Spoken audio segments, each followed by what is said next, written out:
Well, hello. The last several videos have been talking about evaluating your life, clearing away things that don't belong there, making sure we get connected with people who can inspire and encourage us. And it's been a lot of this, evaluate, look, clear out, do away with. And so I wanted to talk a little bit about something that is related to that might be helpful, and that's fire. Out here in Tennessee, they allow us to, as we do our deforestation and care for the property, we can take the wood that we collect and we get to burn it here on the property. That's what you get to do when you don't live in a tinderbox like California. We still get a little nervous though, and you do still have to be careful. As you can see, the fire's kind of going behind me. It's not a raging bonfire, but it's going pretty good. And as it burns down, you wind up with this pile of ash, and it can look like the fire's kind of gone out. But under those piles of ash, you can stir them up and clear them away, and you wind up with another hot spot. And so if you're looking to deal with the fire and put it out, you want to clear out those hot spots, spread things around so they cool off, and the fire eventually goes out. Other times you may have stuff that hasn't burned yet, it hasn't been dealt with yet, it's still sitting there, and so you want to open up one of those hot spots to get the fire going again, so that you can finish your burn and take care of everything that you brought over.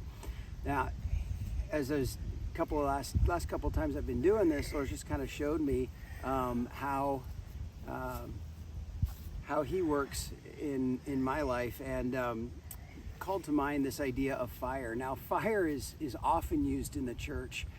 We have these songs that we sing, set a fire in my soul, in one I can't contain, that I can't control. And I think if people really understood what they were asking for, they'd be a little more careful. You see, sometimes fire is used in the Bible to just talk about fire, the thing itself, or what happened with it. But most often, fire is used as a metaphor for judgment or conviction. The word conviction, both the Hebrew word and the Greek word, both mean to question, to expose, or to convince.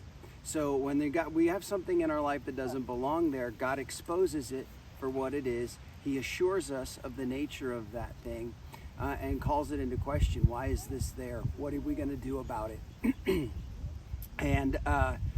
And so we see it when Elijah versus the prophets of Baal, when he calls down and this fire comes down and consumes the offering and the altar and the water around the altar and chars the earth under the altar. It was this convincing, it was this assurance that God is the living God.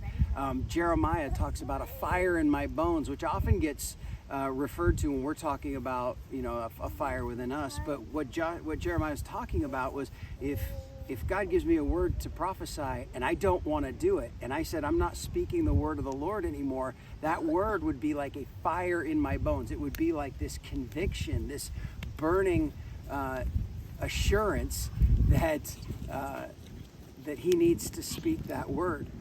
Now, God uses a lot of different things in my life to. This one right here is one of those.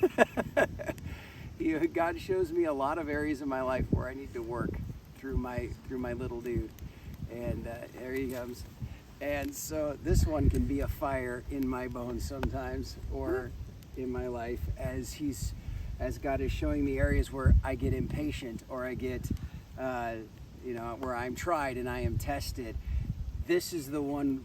This is the poker, oftentimes, that God uses to stir the ashes and open up those hot spots. Now, sometimes God uses those hot spots because He's shown us something, and we need to deal with those, and maybe it's time for the fire to cool down. Other times, God will poke those hot spots to stoke up the fire and show us that there's more stuff in our life that we need to deal with and we need to work through. And so I just want to encourage you today that sometimes God's poking those hot spots, and you're getting flare-ups, and life is difficult and challenging, and you're frustrated, and you're impatient, and you're blowing it, and your attitude is less than Christ-like, and all of this serves a purpose. You know, the scripture says that in Paul's letter to the Romans. No, I don't want you getting undressed here. See, there's a hot spot. God says that he works in all things for the good of those who love him and are called according to his purpose. That means he works in the good and the bad and the ugly for our good. And that good is Christ-likeness, making us into what we were intended to be, into the image of Christ. And at the end of times, you know, we get this other picture of fire from the book of Revelation, where Satan and his angels and those who followed in that way are thrown into a lake of fire. And I don't believe that's literal. I believe that's, again, this part of this metaphor where they spend an eternity in this deep, inconsolable regret that is, you know, if you've ever been burned by fire, it hurts and it keeps hurting. It's not one of those things where it hurts and then it gets better. It just keeps on hurting. And I believe that's this picture of eternity where people are living in this realization, this assurance that they were wrong their whole life. And this now they are living in this existence in this reality that they would have actively avoided had they understood what God's salvation was all about.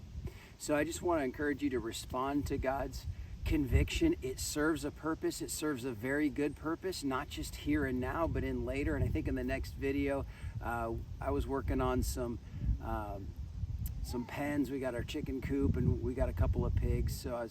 And this idea of preparing a place for you is what came to mind. And so I think the next video we'll talk about how God prepares a place for you and how that all works together with this other stuff we've been talking about. But hey, if you think about it, hit the subscribe button, just so if these videos encourage you, inspire you, that you get an alert anytime there's a new one.